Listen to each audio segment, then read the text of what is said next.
Our first speaker is Reggie Nel. He is currently a professor and the head of missiology, as well as the program manager for the Baccalaureate of Theology at the University of South Africa. That program is where he teaches students via open distance and e-learning all over Africa, as well as through partnerships in Germany and Switzerland. Reggie is also a minister of religion in Riverlea, an urban community in Johannesburg, plagued by poverty, drug use, and crime. He's been involved in teaching for over 30 years in predominantly a Reformed church, but also facilitating various workshops with student leaders at the universities of Stellenbosch and Western Cape on dealing with racism and serving an international consultant for intercultural youth exchange and youth service learning with churches from Southern Africa, Rwanda, Congo, particularly Brazzaville, Belgium, Germany, Sweden, and the Netherlands. Reggie regularly publishes a column in daily newspapers in South Africa and is approached to participate in panel discussions on television and national radio. He presents regularly at national and international conferences and has been invited to present at conferences and teaching at universities in the UK, Sweden, Kenya, Norway, and Germany. His research and publications is mainly about youth movements, anti-racism and reconciliation, intercultural theology, as well as the network society and post-colonial theology. He is currently involved in 2 international research projects on youth, as well as on religious education. He supervises various master's and doctoral students in these areas. He served in the executive committees of the Christian Youth Movement in movements in South Africa, the Uniting Christian Students Association, where he still facilitates workshops for primary and high school teachers at annual national camps, the Global Council of OASIS, International Association for the Study of Youth Ministry, and currently also the International Association of Mission Studies. Our second speaker, Dr. Elizabeth Conde-Frazier, is Academic Dean and Vice President of Education at Esperanza College of Eastern University. As Dean of the college, she is responsible for setting the vision, strategic direction for, and providing leadership and management for the programs and faculty. Previously, she was Professor of Religious Education at the Claremont School of Theology and taught Hispanic Latino theology at the Latin American Bible Institute and the founder of the Orlando E. Costas Hispanic and Latin American Ministries Program at Andover Newton. She is a practical theologian who, among a variety of subjects, has written on participatory action research, multicultural issues, Latina feminist theology, and immigration. She is a mentor to doctoral students through the Hispanic Theological Initiative, and her doctoral work was done at Boston College. Will you please join me in welcoming these 2 speakers, and Reggie will speak first. Thank you.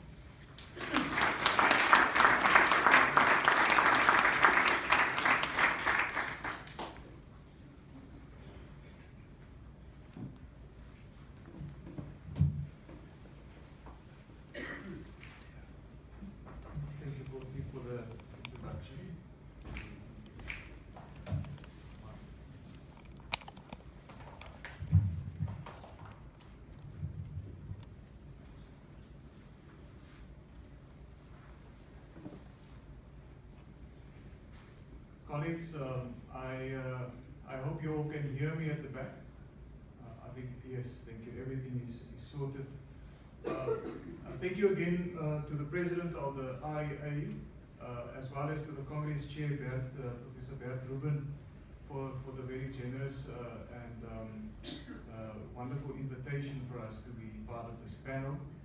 I would also like to thank the colleagues, specifically to Lucinda Fraser, for the wonderful generosity and hospitality extended to me and my wife Benita.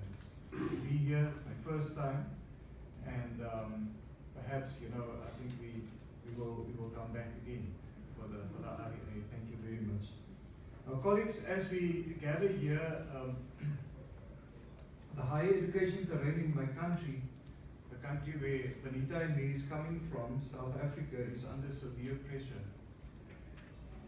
Students and private security companies currently are in clashes, very bitter clashes, for what the students call and for which is free, quality and decolonized education for South Africa and also for our continent, Africa. And part of the challenge that we face is also the fact that many of our classes have been disrupted, and in so many different ways we experience the reality of transformation, but also the globalization and how it affects also teaching.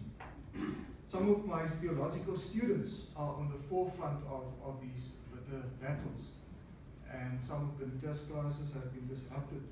So in a sense, we experience it on, close to our own work.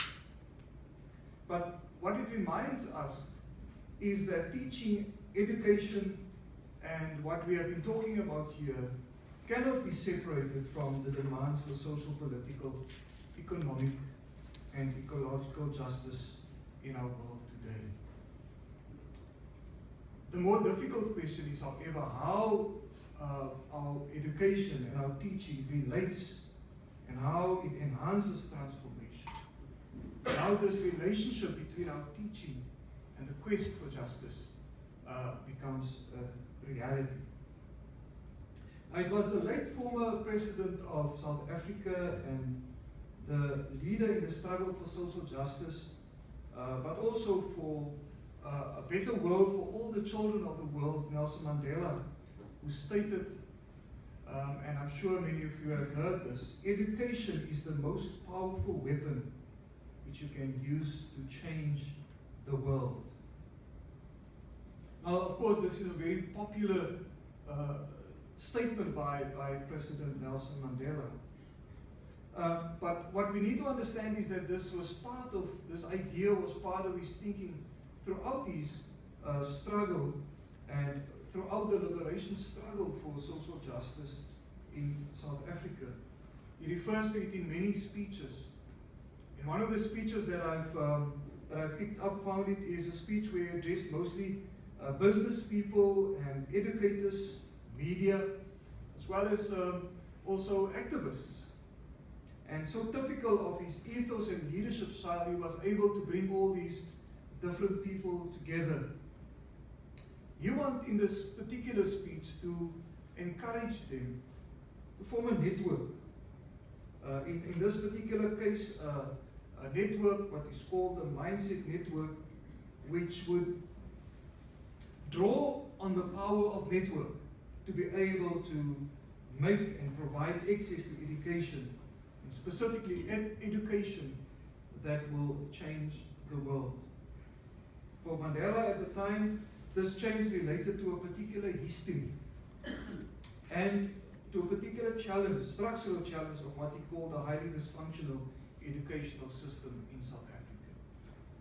Now, as you know, and I don't have to dwell too much on it, South Africa and many other of our countries, African countries, was birthed in a context of a deep relationship between mission, on the one hand specifically Christian mission, education, and the colonial project, where educational opportunities for the indigenous black people was purposefully suppressed in the quest for political, economic, and cultural conquest.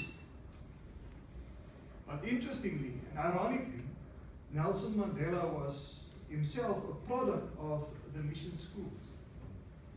Having completed his primary schooling at the Clarkbury Boarding Institute, which was the oldest Wesleyan mission and education center at the time, and also completing his secondary schooling at Haldane Methodist Boarding School. So in a sense, this irony was spelled out in his life of on the one hand, the relationship between mission, education, and the colonial project. But this relationship shifted through the history of South Africa. In particular, in the introduction in 1948 of what became known as the Christian National Education System in South Africa. This was introduced, embedded in the much hated colonial apartheid policy of the Nationalist Party at the time. So perhaps it would be important maybe just to quickly refer to that. Under the Christian National Religious Policy, religious education became embedded, sadly, ironically, in this racially discriminatory educational system. And in a sense, this is the example of how the system can become often more powerful than the content of what we aim to teach. Often we say the system, that invisible system speaks louder than our content.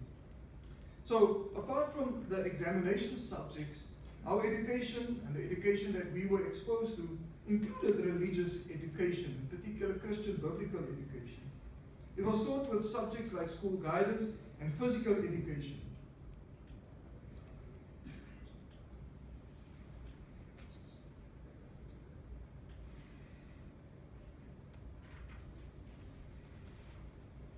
But then, when things changed in our country in the 1990s, this whole system of Christian national education was replaced by a new system and by a new subject called life orientation.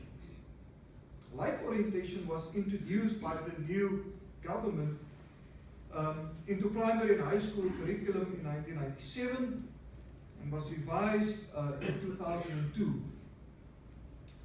Under life orientation was captured the five, what is called learning outcomes: health promotion, social development, personal development, physical and movement, and then fifthly, orientation to the world of work. Now, religion education, that is education about religion and religions, was now covered under the learning outcome 2, social development, you will see there. Social development, according to the revised national curriculum statement, deals now with the rights and responsibilities as guaranteed in the South African Constitution. As an example, learners, at least for the senior phase, which means grade 7 to 9, in a classroom are encouraged to know more about their rights and other related contexts of the Constitution of South Africa, such as relationships.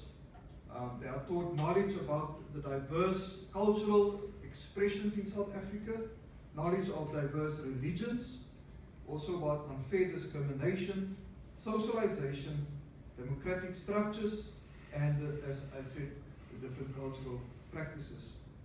On religion, the then Minister of Education explains, Kader Asmal, in recognizing the particular value of the rich and diverse religious heritage of our country, we identify the distinctive contribution that religion can make to education, and that education can make to teaching and learning about religion. And we therefore promote the role of religion in education. In doing so, we work with the premise that the public school has an educational responsibility for teaching and learning about religion and religions, and for promoting these, but it should do so in ways that are different from the religious instruction and the religious nurture provided by the home, family, and religious community. Now, this key shift to understand the role of teachers and the public school system in relation to religion, but also the role of religious communities and their calling in the ongoing development of children in South Africa, became part of the challenge, on the one hand, for our school communities, public school system, but then also for faith communities. And so, in the next section, I want to just refer to two ways or two narratives in which particular faith communities are aiming to address this challenge of which I am also involved with. The first one that I will refer to is UCSA, Uniting Christian Student Association. Over the last few years, I've been invited annually by UCSA to help facilitate teacher workshops at their annual national camp. Now, this organization, UCSA, Uniting Christian Student Association, is self-consciously a very evangelical student organization in the tradition of the student associations that were formed as a consequence of the missionary revival movements in the 19th century. So these camps are to a large extent stand within this evangelical tradition. At this camp, through this camp experience, primary and high school learners and also their teachers, all of them adhering to the Christian faith tradition, are invited towards a deeper devotion in their Christian faith. This is for me an invigorating, yet also a challenging experience. On the one hand, these teachers remain beacons of hope and resilience, their energy, their enthusiasm in attending these workshops. They radiate a kind of spirituality and theology which aims to bring change the worlds of the learners, and in their words, they would say to save the learners from mostly their personal sin. Now, of course, as a professor of missiology in Africa, but also someone who at some point worked in this organization many years ago, I should of course be excited about this vision, and I am. But on the other hand, as you can imagine, I have to admit that I also struggle with the questions of their particular implicit theology, and also subsequently their relevance and effectiveness in the new secular South African education system, as I described earlier. It seems that many times we miss the reality that we are in a phase where the South African system wants to shed the remnants of the colonial intertwinement between colonialism, missionary zeal, and education. So the question that haunts me as I facilitate these workshops is whether my workshops equip them to understand these key shifts. But then also, in terms of the challenge of Mandela, as referred to earlier, how do we equip them with power to fundamentally change the realities of our region? How do we equip them to respond to the kind of systemic challenges in our society, the kind of needs that their students also experience? And these needs are real. And so I would like to briefly refer to one particular research project that I've been involved with over the last few years. It is a research project that we are doing in a community called Riverlee, where I am also, as indicated, a pastor and also a catechist. In this particular project called the Youth on the Margins Project, we're aiming to study the nature and extent to which faith-based organizations like UCSA are contributing or not to the social cohesion of marginalized youth, or what is often called youth on the margins. This is an international comparative project with colleagues in the Nordic countries, specifically Sweden, Norway, and Finland. And various local communities have been identified in the different Nordic countries as well as in South Africa. In a forthcoming chapter between myself and a postdoctoral fellow from Finland, we present from the interviews with these young people, specifically from Riverlee, the challenges that they have identified. When they identify the challenge, they specifically refer to the challenge of drug abuse, violence, the lack of access to educational programs, isolation, and also a shrinking life world. The young people told stories in the interviews of themselves, of their family, the community members using drugs. They would say, and I will just refer to some of the interviews, after using these drugs with my friends, I lost everything, you know. All my hopes and my dreams. I've lost my job. Another interviewee say, our young people are going down. They are dying of these drugs. Young women's comment on where the people go if they need help or support in Rivoli, relating this to the role of faith communities, to say they go to church or rehab. At the heart of these statements, we found that some interviewees spoke of expectations to the FBOs to tackle the deeper concrete and structural realities that young people are dealing with, more specifically, unemployment. It seems evident that to moralize about drug abuse or simplistically individualize it in terms of personal choices and not to relate it to the deeper structural realities seems superficial and shallow. As one of the young people said, young people are doing what we are doing because we do not have a job. So in a way, it would be important, at least from Rivoli, it seems that we are challenged as teachers of teachers, or of faith leaders, or of youth workers, to ask, what is hope for these young people where the epistemologies and therefore curricular, institutional culture, and the teachers does not come from or resonate with their own realities.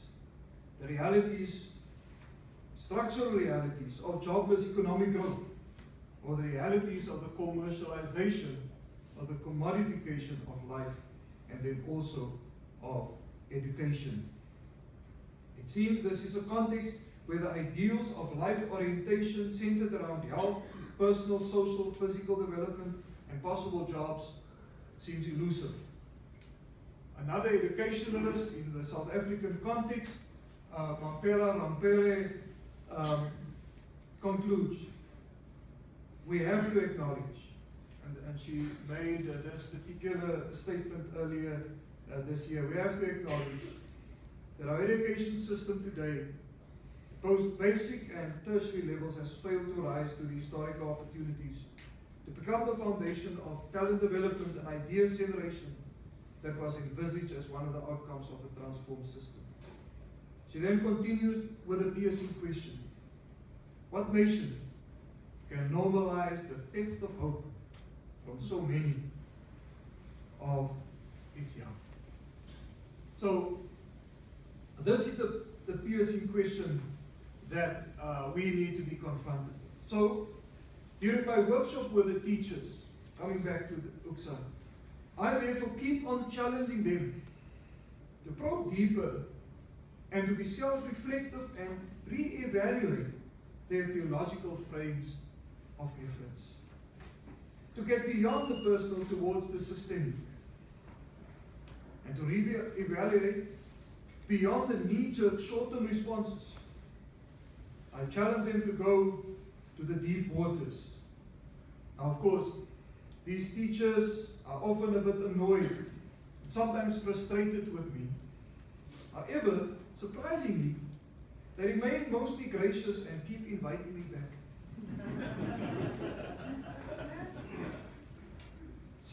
Perhaps surprising.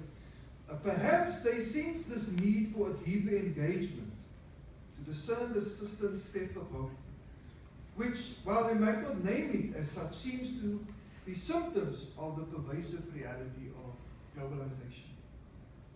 Perhaps they sense that these principalities and powers at work need to be named. So, I think it's important that we just refer to the notion of globalization, teaching and globalization. When we speak of globalization and frame our work in terms of this reality, we need to dare or risk to speak in terms of where we are coming from. We need to risk to name the reality of the context within which the teachers, like those at the Utsa camp, as well as our students and young people dream and work. We cannot speak in general terms. Our lenses for discernment are formed from the tools and the material from a particular history and within a particular current reality. I should also add, Bert, our lenses are also formed by the Adventus, the Shalom, breaking in and shedding its light on our current reality. This is the way that we need to also speak about globalization. We cannot do it in general terms. And so, Ulrich Ducrow, the founder of Kairos Europe, an ecumenical grassroots network striving for economic justice, speak of globalization as new liberal globalization. He explains, the first thing to remember is the wide ecumenical consensus that refuses to speak of a process of globalization in which one can discern positive and negative elements. What rather has to be distinguished is, on the one hand, the process of growing global interdependencies and growing communication, which has good and bad elements. And on the other hand, the new liberal project of global imperial capitalism that subjects life in all its dimensions to the one abstract logic of capital accumulation. Close quote. For Joseph Stiglitz, former chief economist at the World Bank and winner of the Nobel Prize for Economics in 2001, while the participants of the World Economic Forum at Davos might for long trumpeted the virtues of globalization, which will supposedly usher a new era of relentless growth, for him it's clear those days are over. For Stiglitz, one cannot speak of globalization without speaking of the structures of economic inequality, which has to be seen in the theft of hope through the reality of unemployment, poverty, and the degradation of the environment, especially in the countries of the South. Stiglitz continues to refer to the fact that those who are suffering the most are the young, whose life prospects will be badly hurt by the extended periods of unemployment they experience today. Indeed, this new liberal globalization experience concretely in terms of the debilitating rate of unemployment, the ominous presence of multinational conglomerates. The system can buy countries and its education systems in what some call the corporatization of education and the subsequent growing of student debt crisis. The reality of growing inequality under this new liberal globalization is not sustainable, not for the South, nor for the North. To keep the situation, this pressure cooker under wraps was never to be sustainable. And I can say from the South that lid is busy exploding. Because of this all-pervasive system of new liberalization, what happens in South Africa is tied to what happens in North Africa, or the Philippines, or Syria, and subsequently also Western Europe and the USA. Now the question is, and I want to conclude, are there signs of hope in this? Ambiguous as it may seem, it may just be that the current waves of student movements and activist youth movements are the signs of hope. Yes, we have to concede that the questions remain on the strategic choices of these movements, as well as perhaps on their capability of transforming the gains into sustainable policy alternatives, whether it be educational or political economic. So the protests are signs of hope, but they're not the end of the story. It is an invitation. It is rather a call for us for critical engagement. A few weeks before this conference, some of our colleagues, 3 or 4 or 5, we were sitting together, and we, in response to the challenge in our universities, were drafting a call for what we call critical engagement. Amongst others in this call, we state the following. We commit ourselves to deeply listen to and collaborate with one another as we seek to build a new society. And here we include our students. To initiate honest, new conversations as theologians and churches to confront the ways in which we have maintained old vestiges of power without sufficiently decolonizing our institutional cultures and curricula. As those who are privileged with money, institutional positions, intellectual knowledge, and practical skills, to be good and responsible stewards of our resources, giving to us to share in ways. As those of us who are poor or excluded because of gender, sexual orientation, or disability, to reclaim our God-given dignity and assert our inherited wealth simply by virtue of being born, to confess the ways in which we have seen ourselves and allow others to see us as subordinates or subhumans, to bring to bear our wealth of experience, knowledge, and life resources on situations demanding transformation and freedom, both in our own communities, but also in the national landscape. As those who are in positions of institutional power, to embrace a servant posture. This is the kind of commitments that we have put up and that we put forward as a challenge, but we believe also a sign of hope. Another sign of hope is what I would refer to as transformative education. I think I've got 1 or 2 minutes left. Last year, the 3rd to the 4th to the 9th of February 2015, the Oiko 3 movement sponsored a workshop on what they call transformative education in Matanzas, Cuba. In the midst of the crisis caused by neoliberal globalization and the eruptions all over the world, they were reflecting on new epistemologies or paradigms for the construction of knowledges that would support communities in their many struggles to untangle themselves from and create alternatives to the prevailing economic, political system that is destroying the social and economic fabric of life. Out of this process, last year, February, came what they call life-enhancing learning together. You might want to Google that.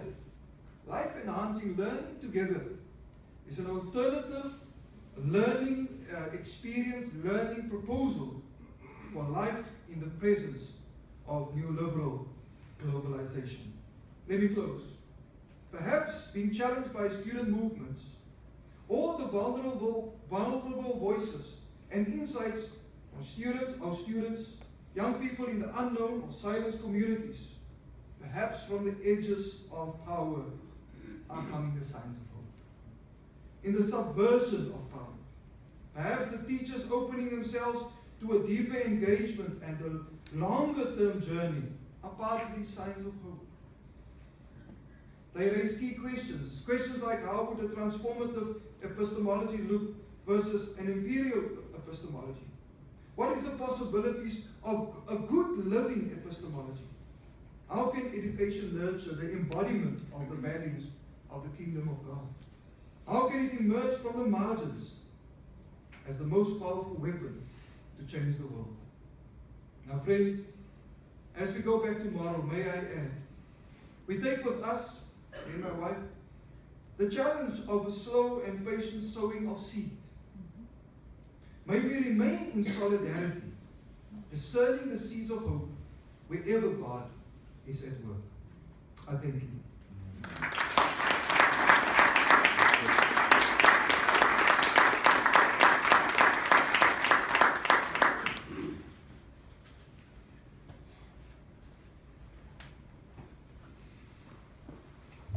I invite you to take 3 minutes to turn to a partner next to you and share with one another an insight or an association that shimmers and invites further exploration in what you just heard. Good afternoon.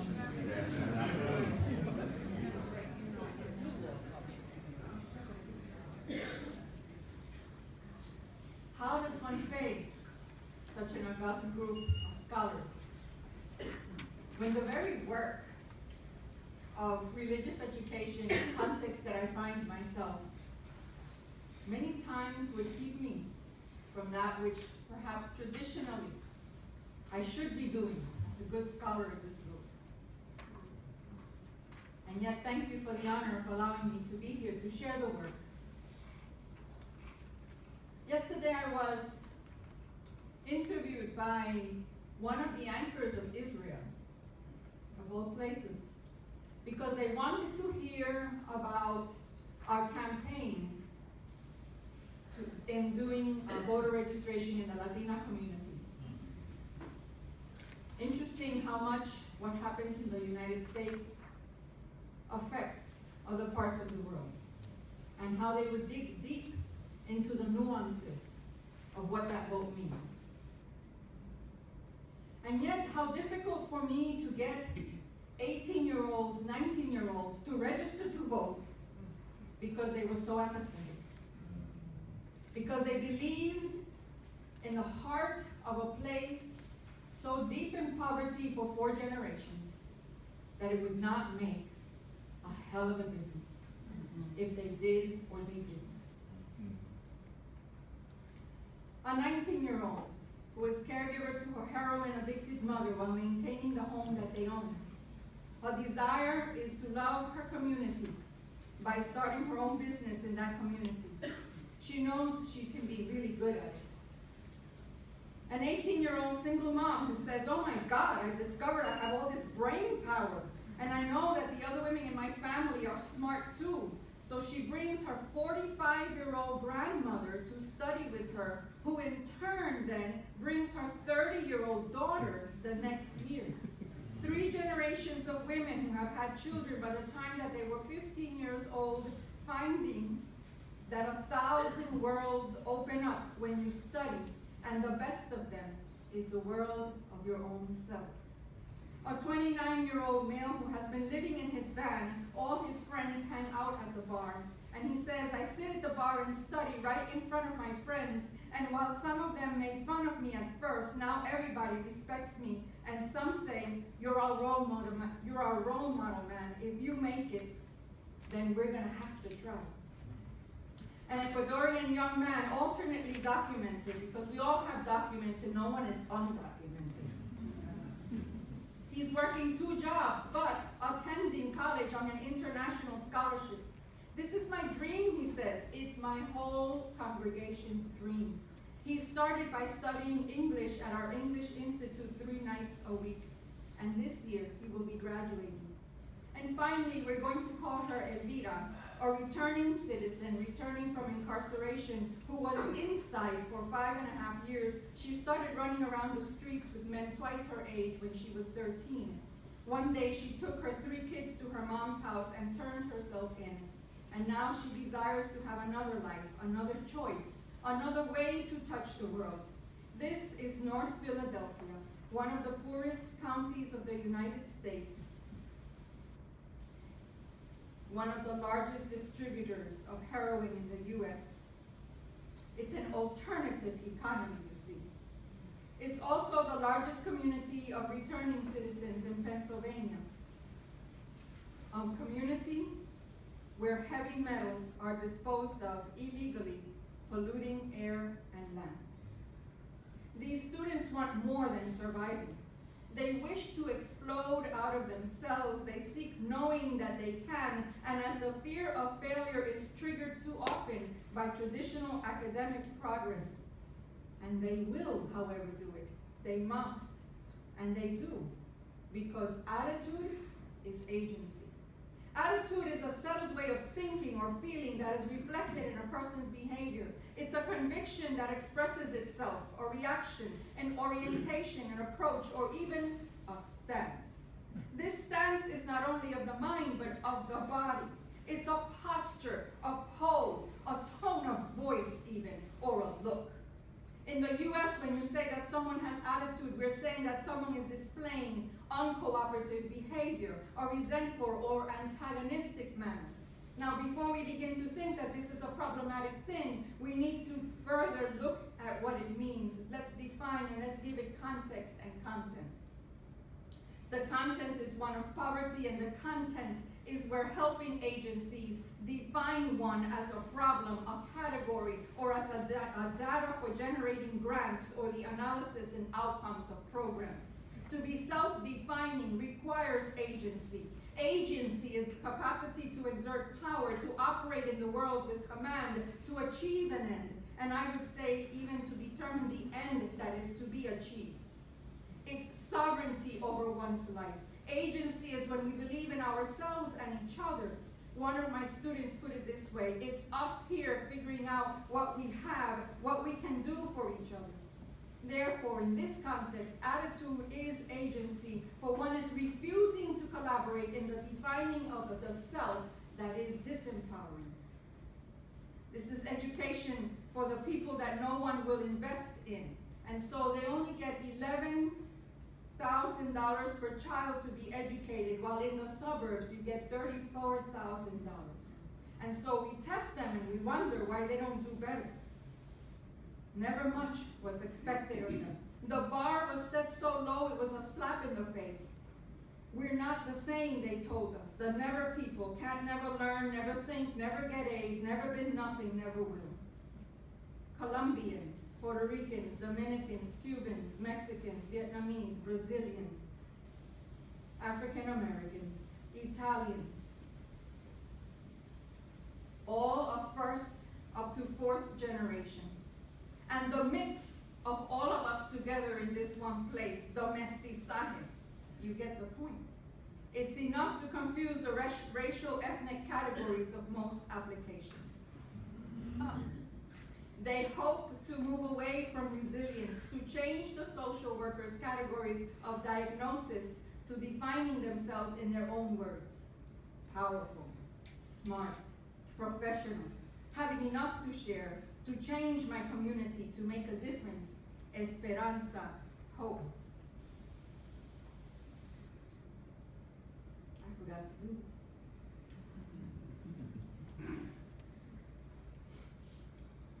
Muslim, Catholic, Pentecostal, not religious, but pray with me because it sends me good vibes and takes away all the negativity in my life. Everybody has to work while studying. Some are homeless, and second Macy's are their moms, the thrift shops.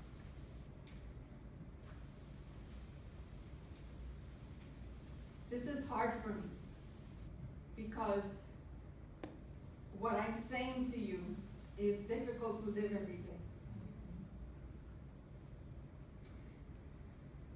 The racial issue is more about poverty. It's more a poverty issue. Hallway hangouts are about sharing snacks, day-to-day frustrations with the systems that impinge upon their lives, and making sure that somebody's okay after a PTSD moment. It's going from violence to safety, from neglect to care, and it's why they stay. Student access and success in higher education continues to be impacted by the effects of structural racism and systematic poverty. Achievement gaps among student groups reflect structural inequities that are often the result of historic and systemic social injustices. These inequities manifest themselves as the unattended or indirect consequences of unexamined institutional or social policies. Colleges must routinely scrutinize structural barriers to equity and invest in equity-minded policies, practices, and behaviors that lead to success for all students. Actually, the only reason that they are doing it now in the United States is because the population has shifted. And the privileged white persons who used to go to schools and used to pay tuition are no longer the population of students who are going to college. And if they don't pay attention to those who they have never paid attention to, the colleges will close. So now it's about the pocket. I'm not sure that the intent is about equity. Esperanza College was started with the mission of making college accessible and affordable. What we do is we have a partnership with Eastern University. I'm just going to talk loud, is that okay? So here's Eastern University, and here's Nueva Esperanza, and I'm about to explain what some of this ecology is all about. Here is the college as a part of Nueva Esperanza's educational agenda. I'll explain the history in a moment, but Eastern University has a special relationship with the college. We have a college council where that relationship is worked out. The relationship is that we will give to Eastern University $200 per student per year. That's a big investment on their side on the front end. We prepare those students who ordinarily would not be going to college and that they would have no idea how to recruit anyway. And on the back end, when those students graduate from us, they make up about $1 million to $4 million in the third and fourth year that those students will stay with Eastern and continue with them. So we have them for the first 2 years. So that's kind of how that relationship works, okay? The way we make it affordable means that we take 50% to 53% off of the table. It's a discount on tuition. It does not have scholarship money that replaces it. So if you work where we work, you are working there because you truly have solidarity with the poor. Because that's coming out of all of our salaries.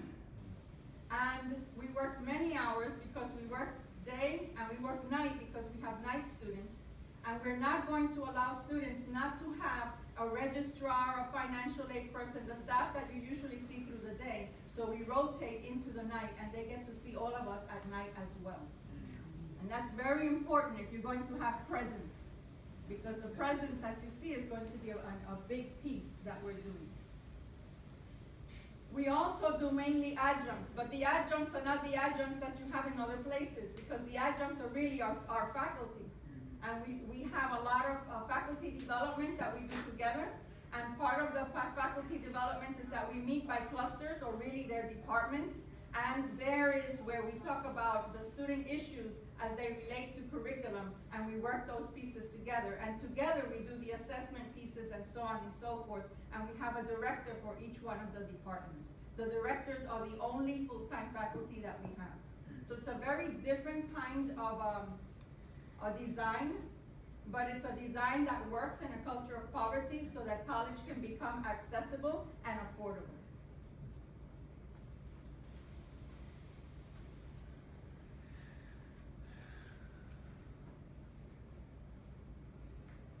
Whether working out of a social efficiency philosophy or Freirean understanding, authentic caring is the predominant pedagogy with which each professor creatively and humbly designs their classroom. Professor development in this setting includes critical self-reflection, including areas of vocation and spirituality, because an examined life is the only way that we can care broadly and deeply as needed. The knowledge of different faith traditions, skills in developmental education, teaching for critical thinking, cultural pedagogy, and first aid for mental health.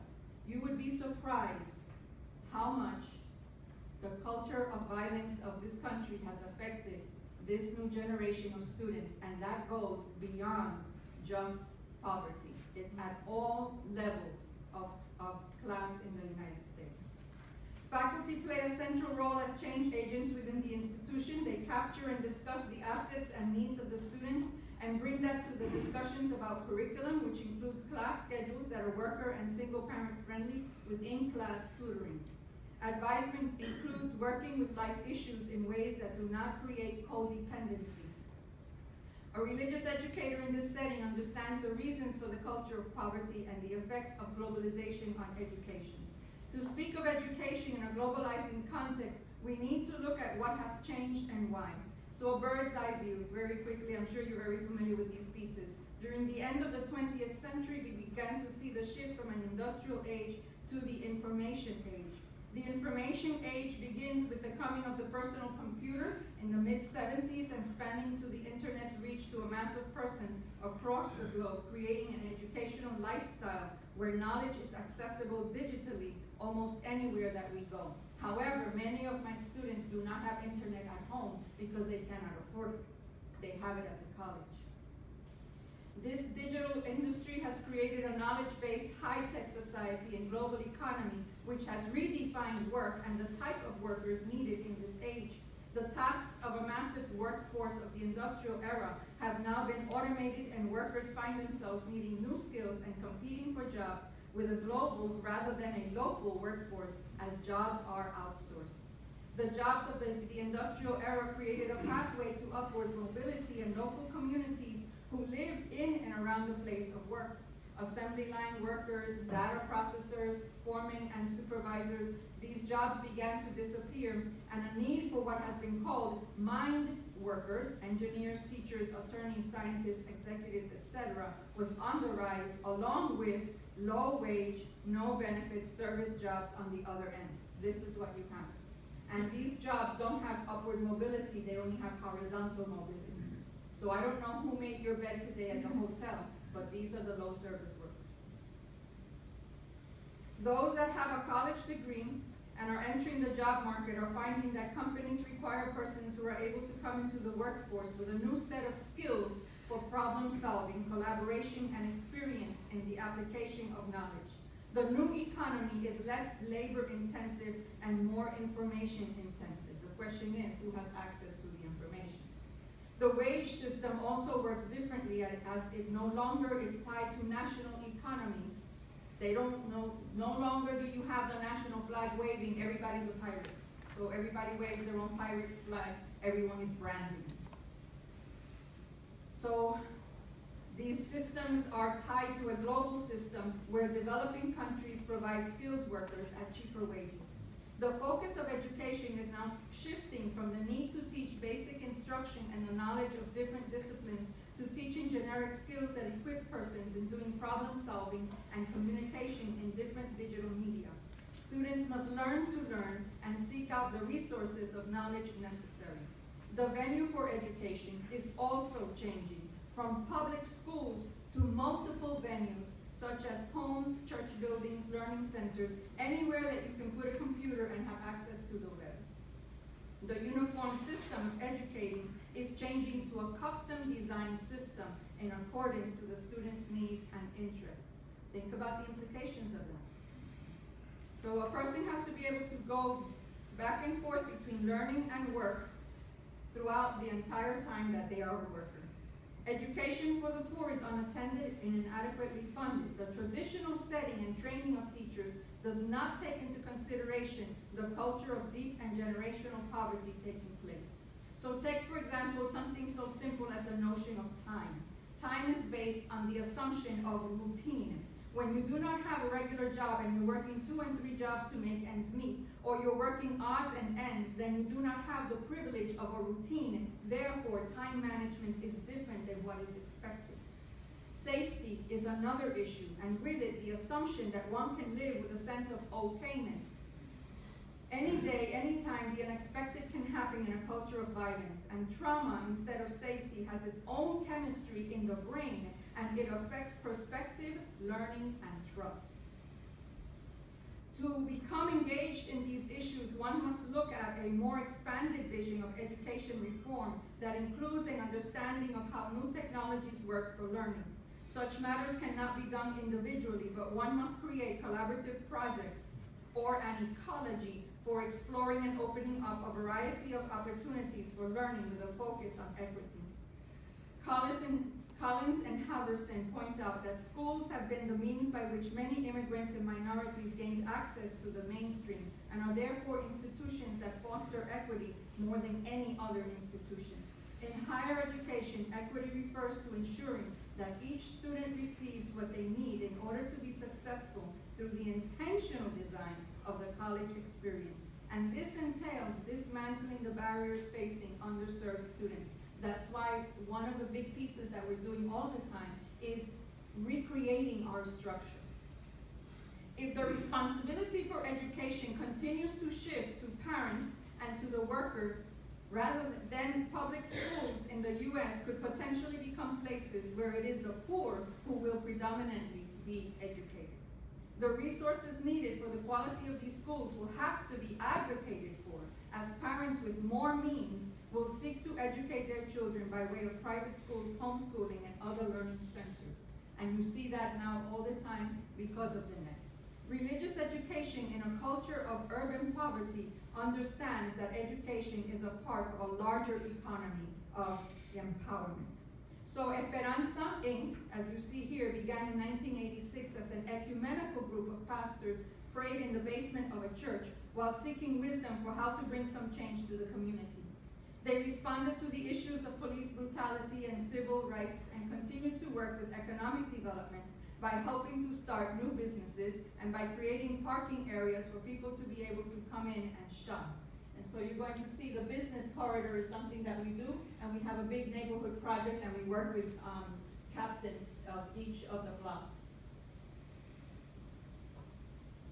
They received their first federal grant to work in the area of housing and became involved in workforce training for jobs.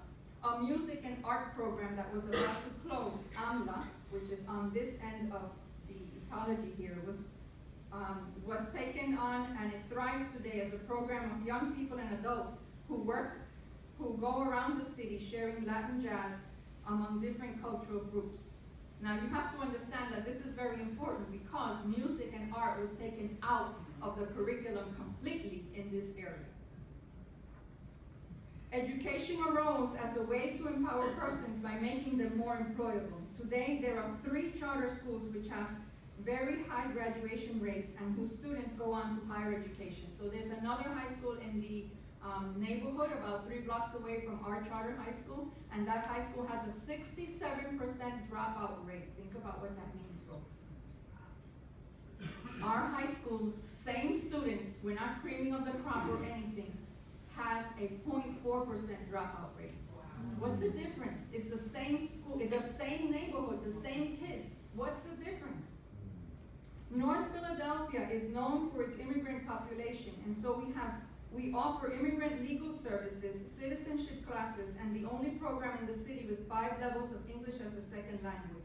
At the end of the 5th level, a person can test into the college and make higher education a reality, and many have graduated. All this speaks and describes the ecology of which education has to be a part. You can't think about education as just one thing, one institution. You have to think about it as an ecology along with many other pieces. Otherwise, you're going to feel that it is hopeless. So you have to seize the opportunity of anything that you can do, and you have this ecology of these interconnecting pieces, and they all are cross-fertilizing one another, and that's how you begin to create a momentum. The largest dimension of this curriculum for this type of religious education is relationships. Everyone teaches this curriculum. The security guards at the front desk, the registrars, the financial aid person, the professors, and the administration. The relational is the transformational. The floors in the bathrooms are clean, letting you know that you are very valuable, and it gives you dignity. Most of my students will be depressed because everybody has given them in that place of poverty, you have the message that you are worth nothing. But when you walk into a building that's sparkling clean, and that even the bathroom is clean, and someone yells on coming out of the bathroom on the first day and goes, oh my God, I thought it was a little mouse or something. And I asked him what happened, and he says, that's the cleanest bathroom I have ever seen in my life, and he began to sob. And because he was, a Latino male, he didn't want to say he was sobbing. He said, it's my asthma. And I said, brother, just turn around. Nobody will see you. I understand. Okay?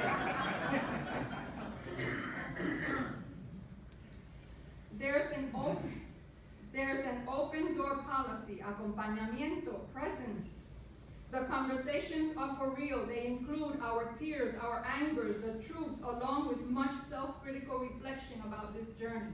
The financial aid guy doubles as basketball, football coach, the academic dean as a pastor, the registrar as a life coach, the administrative assistant as a spiritual director, and the maintenance personnel are the doctors of wisdom.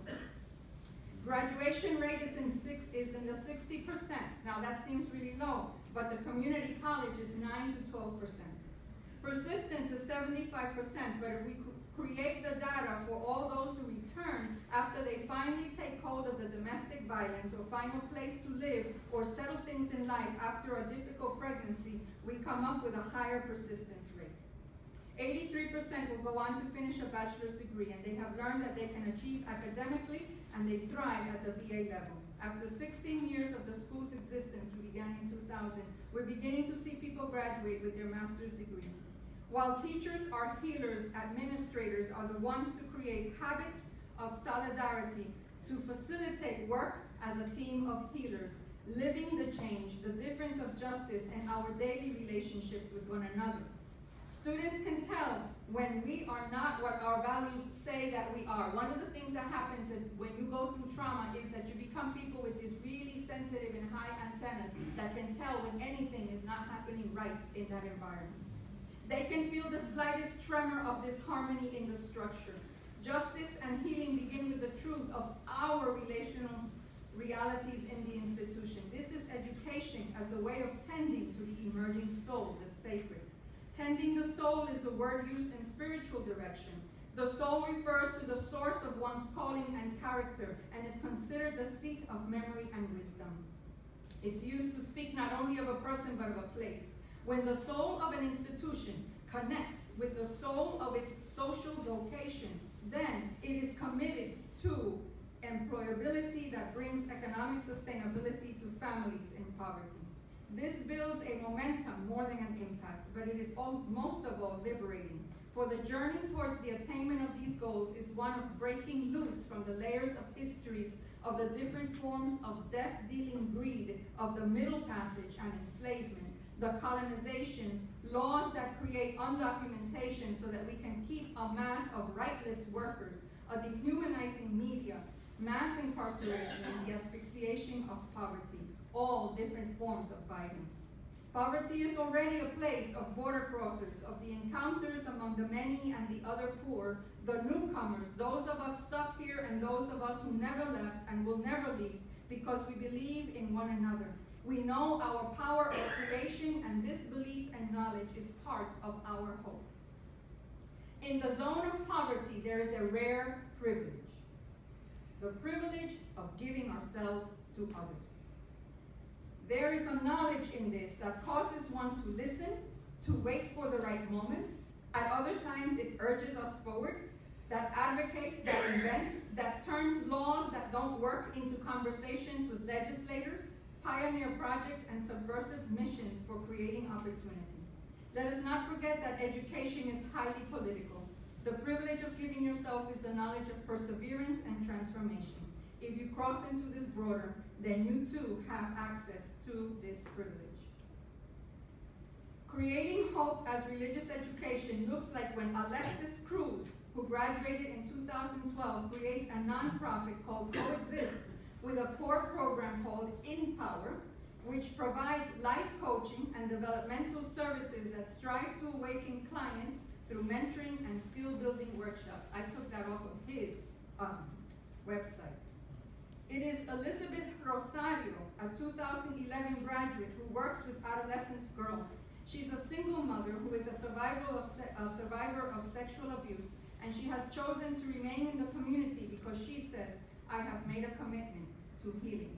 It is Adamari Sosa, a 2013 graduate, who's a passionate educator and at age 27 has recently become the chief of early childhood programs, supervising 7 centers with close to 1,000 children from birth to 5 years and 200 staff. I think we're doing okay teaching her.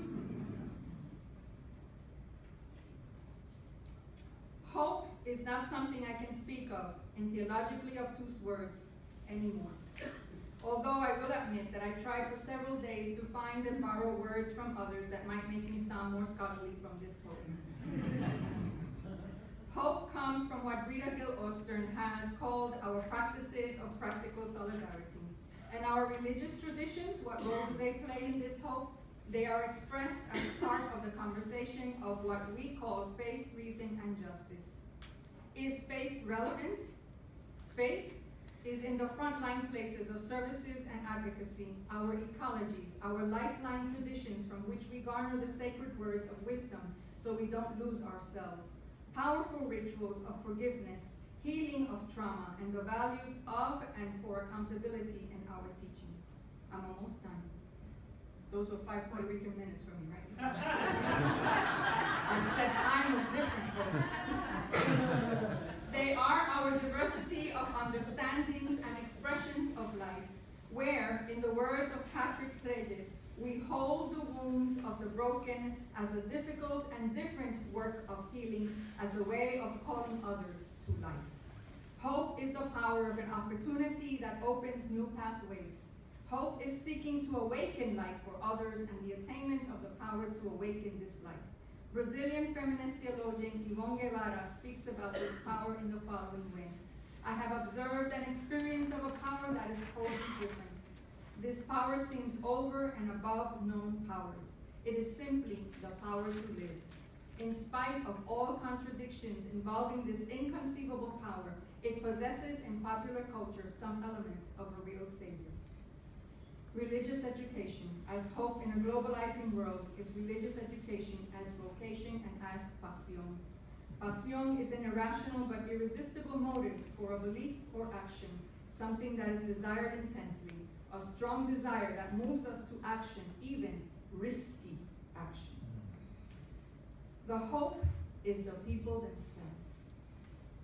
It is a holy highway where walk those whose hands and feeble knees have been strengthened, whose hearts of fear have been made strong, who have made the wilderness and the dry land break out in blossom and have brought healing to those who are speechless so that they sing with joy. This is the hardest work ever, and it does not meet the criteria of success, but of life. In this globalized world, our spiritual life is essential as a religious educator in order to maintain a heart, soul, and body commitment to religious education for hope and healing, to bring forth wholeness, educar, a vocation that awakens and generates life. Thank you so very much for listening.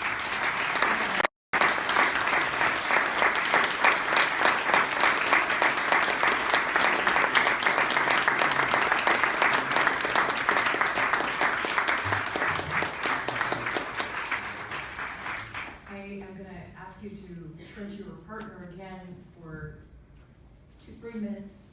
Again, insight or association that shimmers in what you just heard, that invites further exploration.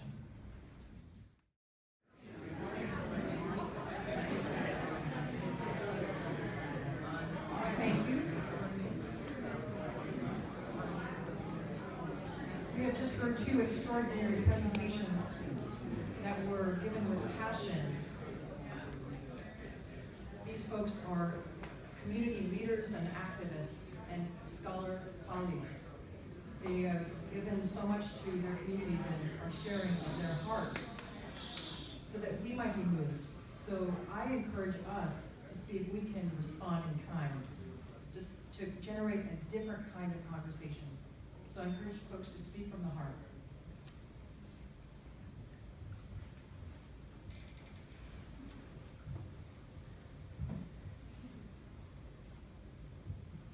Hello, I'm Alfred from Boston College. Thank you for both your presentations. I must say that I was listening to both of you. My heart was broken. And I want to honor that moment. Because I think oftentimes when we teach, we are not given the permission, or we give ourselves the permission to weep. And it's the ministry of teaching weeping, from which then we can strengthen and nourish our hearts, that we can weep because we love. So there was a moment for me where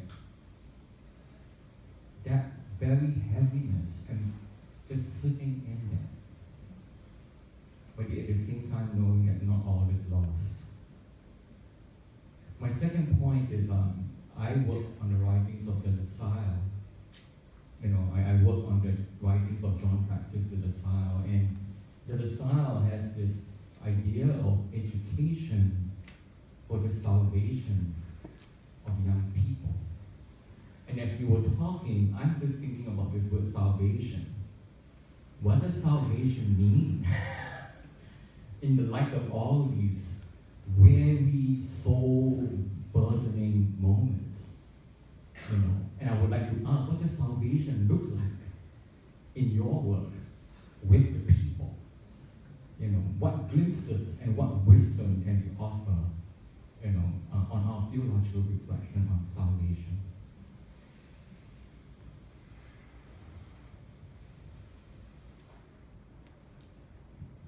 Yeah, weeping is definitely a part of the work. This is why I was breathing and taking moments to compose myself, because it is definitely a part of the work all the time.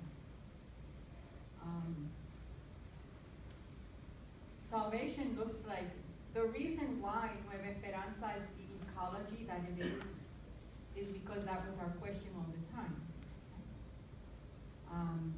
Salvation, shalom, you know, the healing, sanidad for me in Spanish.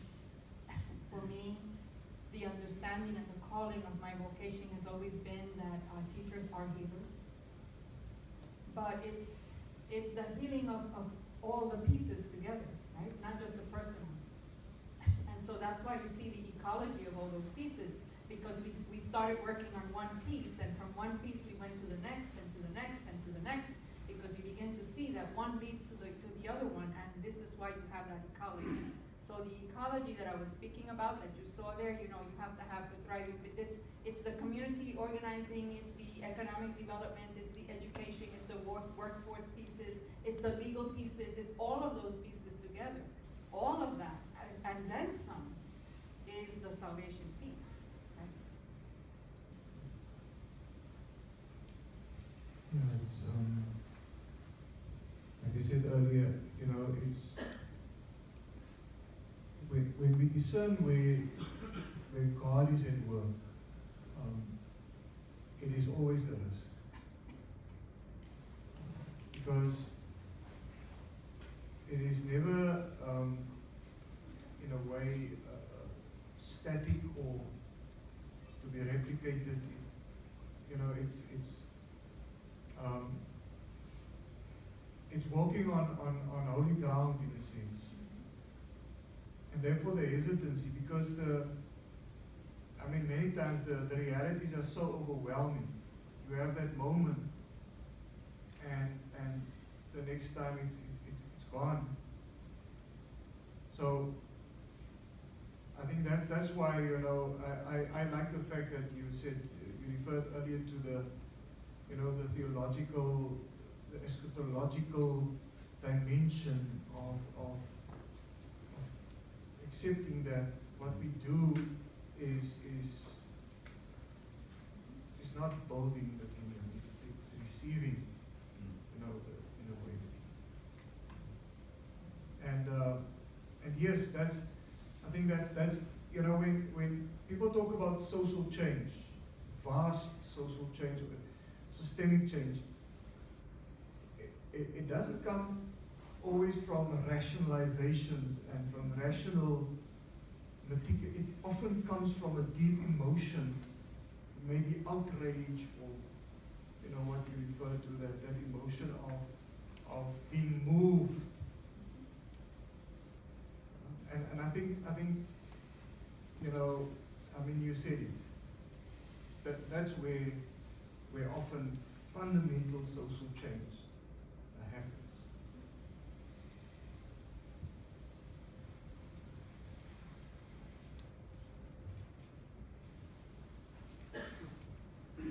Thank you, Chuck from Fordham.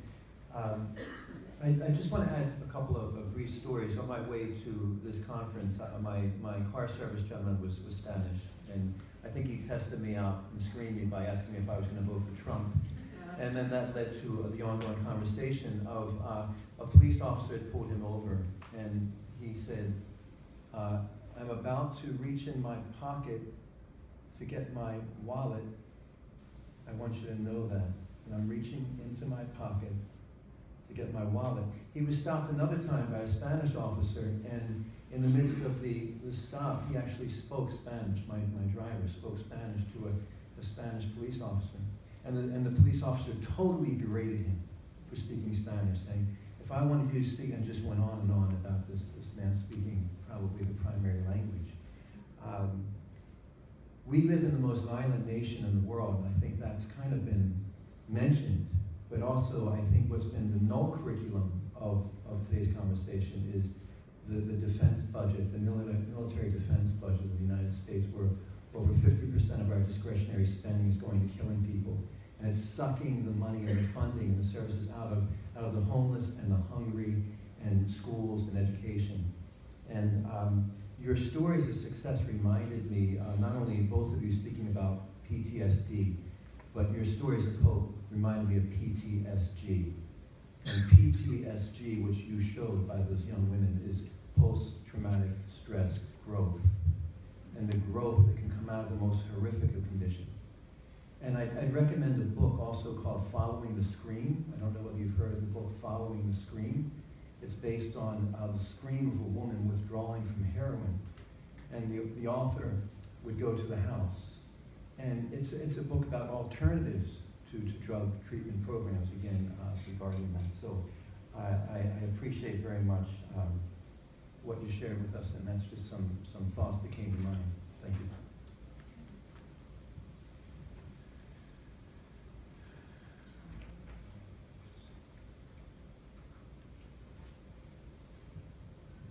Hi, Stefano Montano, Boston College. I think one insight that I gave, and thank you so much, each of you, is that coloniality and empire ask us to put things in silos, to compartmentalize our society. So that education's over here, jobs are over here, health is over here, other infrastructures are over here. And it's occurring to me that if we want to talk about a decolonial form of education, it isn't just the pedagogy, it's important. It isn't just the curriculum, it's important. But it's breaking down that silo mentality. Because I think if the one thing about colonization that I'm learning is that it's weak. It requires each of these pieces to stay apart, and the second you start plugging away what keeps them apart, it breaks down. So thank you both for the work that you do and for the insights that you're giving us. Part of the challenge of decolonization is also the challenge of opening ourselves up to the other knowledges.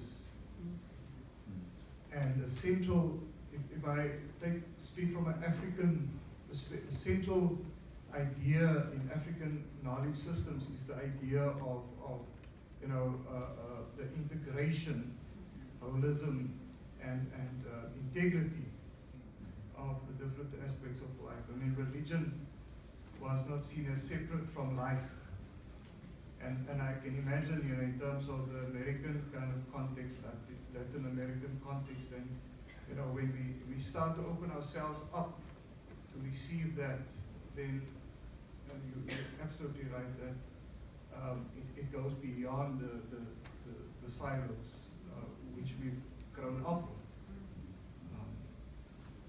with. But that's why you have to start thinking about it structurally. So wherever you are positioned, start with that structure, right? So we have all staff meetings. We don't have departmental meetings, for example. And the reason for that is that we deal with problem solving together. And because that's the only way to get the full picture of the thing, right? And that includes what we know is happening in the community, etc. I mean, we bring the information and the knowledge of the whole piece when we have that meeting. And that's a long meeting. So we bring our food, we bring our hospitality, we know we're gonna hang out with one another. I mean, but it's a really important meeting because I can't solve the problem alone. I need everybody to solve that problem together. So you have to start there, and that kind of thinking helps you to see the other structural pieces in the same way, right? You begin to see it that way. I'll give you a real quick example of what happens with these silos. We deal with workforce, which means that we deal with welfare to work. and we have to follow all these federal rules, and we're always finding a way around the federal rules. And one of the rules is that if you are receiving welfare, you can't go to school, but then you have to be able to find a job. Well, hello, tell me which job you can find that you don't have to go to school for. So we sat down with the legislators and we said, you guys, we want to start a pioneer project. Because if you do a pioneering project, you could go beyond the rules, right? And we had the project, the proposal, the whole bit. And he says, well, why is it this way? I mean, who created this law? I mean, this is like really asinine. His words. And we said, well, sir, with all due respect, this looks like your signature. So, right? He had signed a law that he had never really read. An assistant someplace who has never ever been to this context and doesn't understand what the context is about, those are the people who are making laws. And so these are the pieces for us to think about. We have these highly privileged people running for offices who only come into our neighborhoods to shake hands when they think that they need our vote. This is why my folks, they say like, why should I go? But it's really important because they are the ones who are creating these laws that make no sense. Because they're creating these laws and these, class silos is part of the silos as well. And so creating these opportunities to bring conversation, to bring people in for real, that's part of the teamwork, right?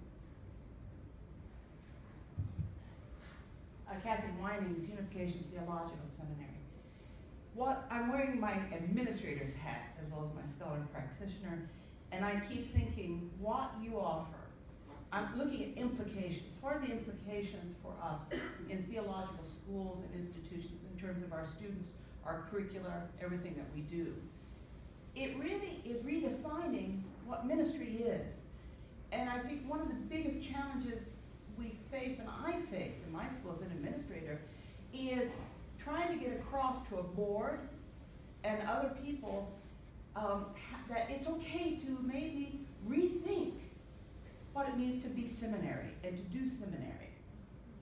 Maybe it needs a challenge, we need to be challenged more to think, just because this is how we've taught or designed an MDiv program or this program, doesn't mean it's the only way. And I think the implications that I take back is, how do we find that way to cross that bridge, help them understand that education is so entrenched. This is the way we've always done it. You know the 7 deadly words of ministry. We've never done it that way before. Education's the same. You don't do school like that. You don't do seminary like that. And I think we're being challenged from now looking forward. How do we redesign that? How do we have the courage and the understanding of how to translate that into something new, a new RE kind of vision, a new ministry vision, I think. I think you can speak, you the administrator. Well, one of the things that you notice is that we are a branch campus of Eastern University. And the reason for that is that a branch campus has much more autonomy, right? So I don't have to deal with, what somebody else never did before. That's their problem. Instead, I have other problems. And instead, it gives us the freedom to restructure things. I'm done with conversation. I'm too old. I want to see something done. I'm in my 60s. I'm too old for this stuff. And I'm done with conversations with people who really don't want to have the conversation to begin with, right? Exactly. And they just want to play games with me. I'm done with that conversation. And so what we've done instead is to create new structures. And the reality is that theological education as it is already dying for those very reasons. So it's a dying structure. So start thinking about the new structure that you really want to have. And in order to do that, we have to think about how we make the new sustainable. And we have a whole generation of young people who came to us wired as social entrepreneurs. Those are the young people who are teaching me how to sustain the new structures that we need to have. Look at the nonprofits that they're putting together. They're in a culture of poverty, and yet they're creating structures and doing things, and they're finding the way to do it, to fund it, to put it together. So they are the ones who are doing it. I need to have conversations across those generations because they came to us that way as a gift from God, and they are the social entrepreneurs. Let's help them to teach us how to sustain new structures. It's time for the new.